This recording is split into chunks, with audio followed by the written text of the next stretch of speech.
Hello everyone, my name is Jamin. Thanks so much for visiting my channel. In this video, I have an ROG Strix laptop, GL703G model. I'm going to show you how to get inside, access your fan, heatsink, CPU assembly.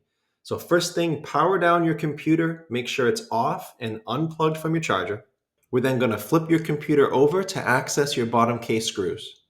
Now to get inside at the battery, there's several screws we have to take out to get that bottom case off. You'll see them near the red arrows along the outside of the computer, but you'll also see this rubber pull tab right here in the middle. Use a pry tool to get that rubber pull tab off, and there's a screw in there that you also need to get out to get this panel off. Once you get that panel off, you'll be able to see this screw here near the RAM. We're going to need to get that screw out.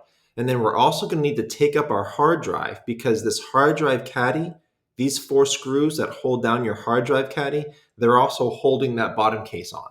So we're going to take out all four screws of the hard drive caddy and unplug the hard drive from this SATA port right there. After removing that, and after taking up this screw near the RAM, we'll be able to get our bottom case off.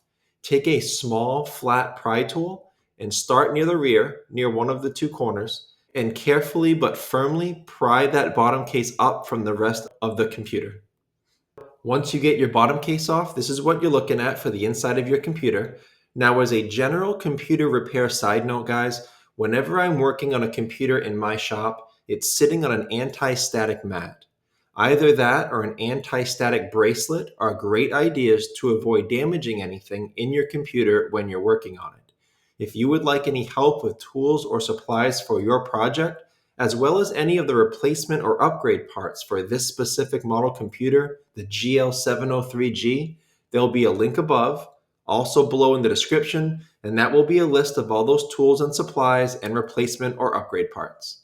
Now, before touching anything in a computer, it's always best to remove or at least unplug your battery. Computers are safer to work on when as little power as possible is running through them. Now your battery is right down here along the bottom of my screen.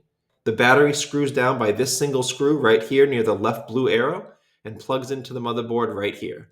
Now notice on your computer, guys, is a small metal tab right on top of your battery plug that's holding it down. So before unplugging your battery, you have to take a pry tool and slide that metal tab up a little bit. That will allow you to pop up this battery plug from that port.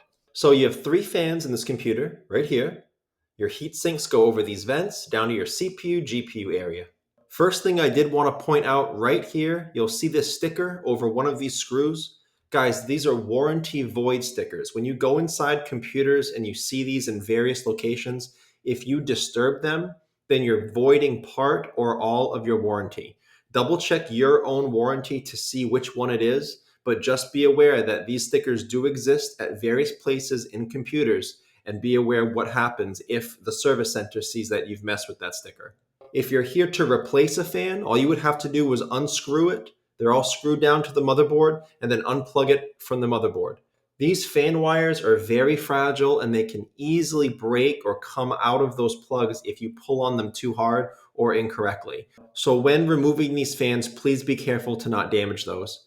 If you're here because you're having maybe an overheating issue, or maybe you're just here to clean out your computer, then I would definitely remove all the fans, blow them out, vacuum them out, clean them out really well. And then if you are here because of an overheating issue, then you're going to want to take up these heat sinks and reapply thermal paste.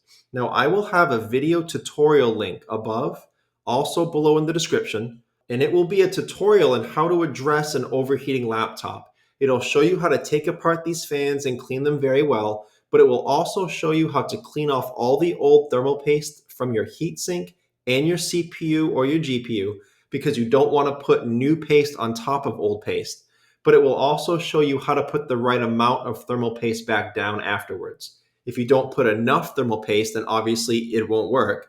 But if you put too much thermal paste, you could end up locking heat in rather than facilitating its transport out. So that video link, again, it will be above and below in the description. But each heatsink is just held on by four screws right here, and then you'll be able to get those heat sinks up. And I guess the last thing that I'll mention in this video, as long as you're in the computer, if you notice down here, Underneath your heatsink assembly, these are your two RAM ports. RAM is a huge factor in the speed and performance of your computer, and this computer can take a lot more RAM than you're given stock.